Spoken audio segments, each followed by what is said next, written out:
Bibles, I want you to turn to John 18, because this is where we get to what Peter was struggling with. John 18, and it starts in verse 15. Simon Peter and another disciple were following Jesus. Since the other disciple had known to the high priest, he accompanied Jesus into the courtyard of the high priest. Peter, however, stood outside of the gate. So this other disciple, who was known to the high priest, went out and spoke to the gatekeeper and brought Peter inside. The young woman at the gate asked Peter, "You aren't one of the men or the disciples, are you?" "I am not," he replied. Meanwhile, the servants of the officers were standing around charcoal fire they had built and were warming themselves because it was cold. Peter was also standing with them, keeping himself warm. Then the high priest questioned Jesus and his disciples about his own teaching. Jesus answered, "I have spoken publicly to the world. I have always taught in the synagogue or in the temple where all the Jews meet together, and I have said nothing in secret. Why do you question me? Question those who heard what I said. These are the people who know what I said." When he said this, one of his officers standing nearby slapped Jesus on the face and demanded, "Is that any way to answer the high priest?" Jesus answered him, I have said nothing wrong. Tell me what it was. But if I have told you the truth, why do you hit me?" And then in verse 25, meanwhile, Simon Peter was standing and warming himself. Some people asked him, "Are you not one of his disciples?" And he said, "I am not." Then one of the high priest's servants, a relative of a man whose ear Peter had cut off, "I saw you in the garden with Jesus, didn't I?" Peter denied it again, and immediately a rooster crowed. Before that, Jesus had told him, "You will deny me 3 times, and I promise you that there will be a rooster that crows." And yet Peter, like we do, we tell Jesus no because we think we know better than Jesus does. We forget that he knows every single thing about us. So when Jesus tells you, "I know what you're going to do," he knows what you're going to do. He told Peter, "I know that you're going to deny me 3 times. And I'm telling you right now to your face exactly what you're going to do." And Peter looks at him in his eyes and says, "No, Lord, I will never deny you. I will never deny you."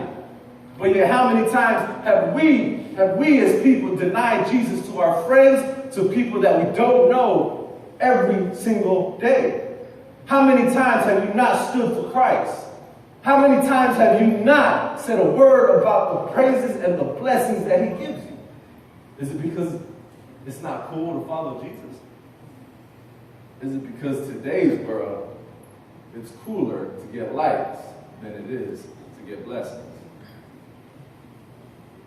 How many of us think it's too boring? Jesus, I'm sorry. Jesus, not right now. Jesus, you know what? I know you want me to do this right now, but I think we should do it on my time. My time. Right now, I'm the popular kid. Jesus, please, let me just graduate. Or let me just keep this job for a little bit longer. I'm making the money. Let me keep my friends. Let me keep my car. Please, Lord, don't take this girl from me. Come on, Lord, I have something, what do you call it? I have this persona that I have to keep. But yet, when people see you, who do they really see? Do they see the materials that you own, or do they see Jesus? You see, Peter was ashamed of his master. Denied him 3 times. Imagine that. Peter was a disciple of Jesus. He started out with Jesus. He followed Jesus through everything. And when it came down to it in the end, he denied his Christ. Yet in today's world, it sounds like if everyone was to come in here with guns a-blazing, and they asked each and every one of you, who here would stand for Christ? Who here would actually lay their life down? It's very easy to say, yes, I'll do that. Yes, I'll do that. But when it's in front of you, can you actually say you will? Or is it too cool? Is it too cool for you? I'm too cool to die for Jesus right now. I need to live a little bit longer.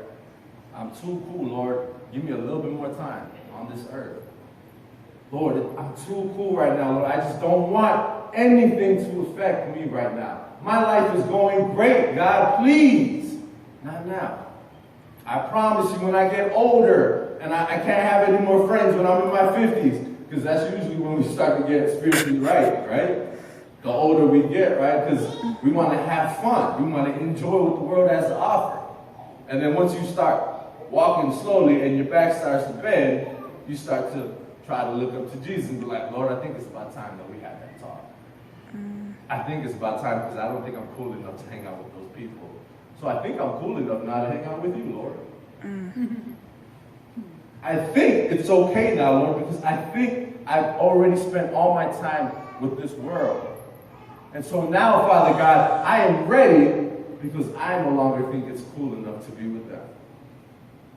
But yet the Lord tells us right now, today, if you take him and accept his yoke, your burden will be lighter. Amen. You will no longer have to worry about friends.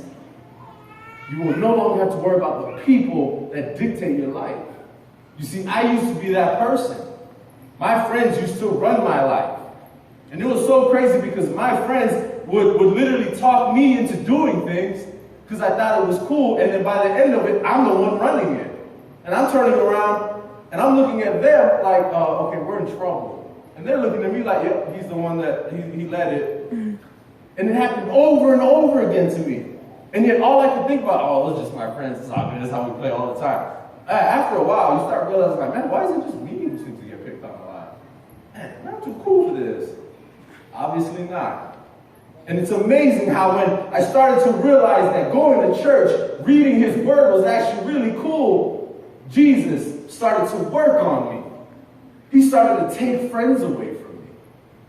He started to take people out of my lives that didn't matter. Because those people were pulling me away from Christ. Because I ended up falling in love with the Lord and started finding people and friends through him, things started to change. You see, when you decide to stand for Jesus, the devil is going to be on you 24/7 because he knows any person that stands for Christ is not going to fall with him when Jesus returns. You see, I want to tell you guys a story of a popular girl. She was a popular cheerleader in school. Always had friends. She was always too cool to do everything, though. Her mom, like, bye, honey. Mom, get away from me, man. I'm too cool for that. Don't touch me. I don't want to kiss you, bye. I'll text you, I love you, though. She was too cool for all of this stuff. Her mom would say, oh, let's go to church. Nah, Mom, I'm okay. I'm going to stay home. Everything that they would do, she always had an attitude because she always thought she was better than everyone.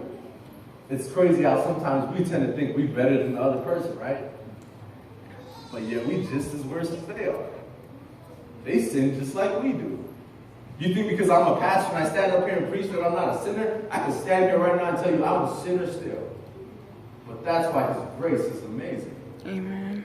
Now this girl, every single time her mom and her would get into it, they would argue and fight. And finally, one day, the girl came back from school, just got broken up with her boyfriend, had an attitude, and the mom told her, I need you to go do the chores, so go and do them. And so the girl gets an attitude, goes down, starts washing dishes, and she starts banging dishes as she's washing dishes because she's mad. And the mom comes down and says, you need to calm down, what's wrong with you? And as they're going back and forth, the mom has enough of it, turns around and slaps her daughter, clean across the face. And in anger, this daughter turns to her mom and yells, I hate you, and takes off running. And as the mother tries to grab her daughter, the daughter lets go and slips out the door. And as she's running across the street, her mother chasing after her. But this girl is so wrapped up in herself and angry that she's not paying attention. And all she hears is a car. And then she turns and she sees a group of people around somebody. And as she walks through the crowd, she starts to come up on the body. And she sees that it's her mother.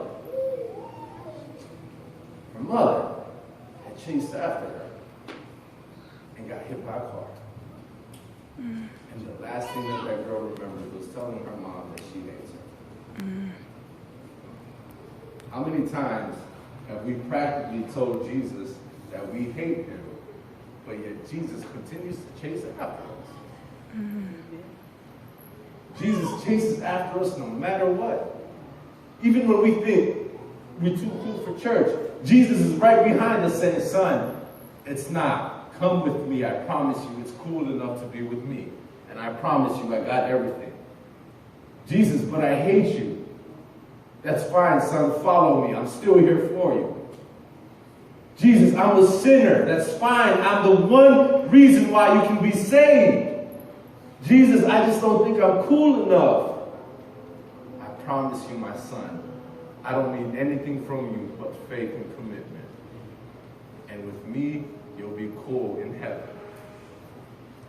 Yet, it amazes me that even in today's world, with everything going on in the news, you would think that it would bring us closer to Jesus. But instead, it seems to do the opposite. You see, we're supposed to go towards him because of all these issues. Jesus, please take this from me because I cannot bear it. Lord, please move my friends from me because they seem to affect everything I do. And I'm over here wondering, what is going on, Lord? I don't know what's going on. Because Jesus is not the focus of your life. The moment you put Jesus in the middle of your life, I promise you everything else will fall into place. Now, as I come to a close, I'm going to read to you guys something. It's called Too Cool for Church. How many of us think we're too cool for church? Go to church like it's a fashion show, but it's supposed to be a hospital for the hurt. Are you too cool for church? Or do you believe that the world knows better than God what you're worth? Are you too cool for church? Sabbath school's too early, but I'm going to text you when I'm coming to church. Are you too cool for Jesus? Praise him on the Sabbath, but during the week we listen to Kanye yelling Jesus. Am I too cool for Jesus? I'll wait till I get old. Tomorrow's not promised. The Bible said so. What's the point of going to church because it's filled with hypocrites, you see? But Jesus doesn't say follow the church. He says follow me. Amen. Too cool to spread the gospel. God can use anybody. With his mercy and his grace, this nobody in Christ is a somebody. Imagine if Jesus said he was too cool to pay the price. Yet I think it was pretty cool. He didn't even think twice. See, the Bible tells that Jesus says to come as you are. Jesus can reach any place, from a church to a bar. Too cool for church, so we just come in and sit in the back and complain about church members who don't talk to us. That's my excuse for leaving that. Too cool to praise Jesus because people are watching. But we can dab and clown while everybody's watching. Churches went from simple to these huge fancy designs. Asking for tithe, having people wonder, are they paying for that with mine? Church is supposed to help bring in the sick and those in need. Yet we accept those who claim perfection and push away those who plead. Jesus wanted to do away with that and make it clear he is the way. Don't let this world lie to you and tell you that church is the only way you can get saved. I used to think I was too cool for school and thought the same thing about church, and I saw that I was a fool. A fool to let this world define how I praise. So now I get my Holy Ghost on anywhere, no matter the place. Amen. If anything, the only person too cool is Jesus, the living water. Burning with his passion, his mission is getting hotter. When you allow God to show you that church is just a building, his blessings can outpour and overflow this whole building. If you're thinking that you're too cool for Jesus, think again. I don't think anyone would want to hear on Judgment Day, I don't know you, my friend. As far as